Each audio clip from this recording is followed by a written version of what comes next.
নাটক ভাড়াতে চাই বিখ্যাত হাস্যকৌতুক রচয়িতা শ্রী নারায়ণ গঙ্গোপাধ্যায় ওনার কালোজয়ী ক্লাসিক নাটক ভাড়াতে চাই।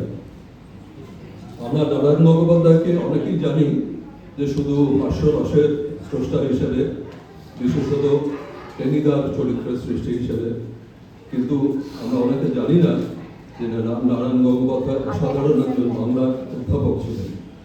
আমরা শুনেছি যে নারায়ণ গঙ্গোপাধ্যায় যখন বাংলা সাহিত্য পড়াতেন ক্লাস পালানোর ছেলেরা পর্যন্ত এসে নারায়ণ গঙ্গোপাধ্যায় ক্লাসে এসে বসে থাকত।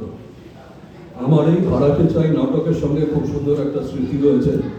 আমার জীবনের প্রথম নাটক, আমি ক্লাস 4-এ এই নাটকে যে প্রধান চরিত্র পুরেন তলাপাত্র, সেই নাটকে অভিনয় করি এবং প্রথম রেকগনিশন বলা যেতে পারে।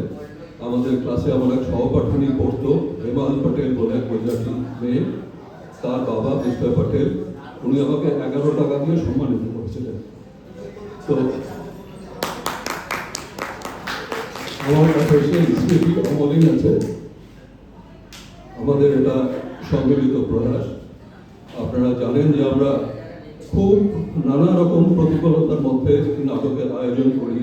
অনেকের অনেক রকম শারীরিক প্রতিকূলতা, পারিবারিক প্রতিকূলতা, সমস্তর মধ্যে আমরা চেষ্টা করি যাতে বছরে অন্তত একবার এই নাটক করা যায়। তো আজকে আমাদের এই আয়োজন, আমরা আমাদের দুজন সহনাট্য শিল্পীকে মিস করছি।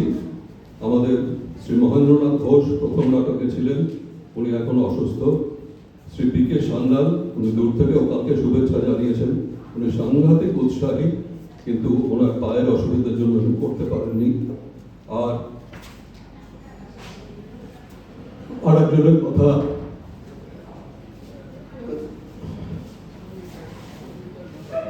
আমি বিশেষভাবে উল্লেখ করছি, শ্রীমতী সঙ্গীতা রায়চৌধুরী।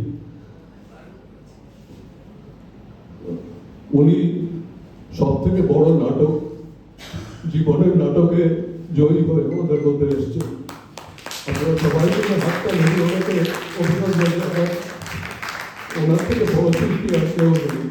উনি আগামী বছর যাতে আমাদের সঙ্গে আবার নাটক করতে পারেন, আপনারা সবাই শুভেচ্ছা জানান। আমরা ওনার কাছে অত্যন্ত কৃতজ্ঞ যে উনি আমাদের মধ্যে উপস্থিত রয়েছেন। আমরা শুরু করছি নাটক ভাড়াতে চাই।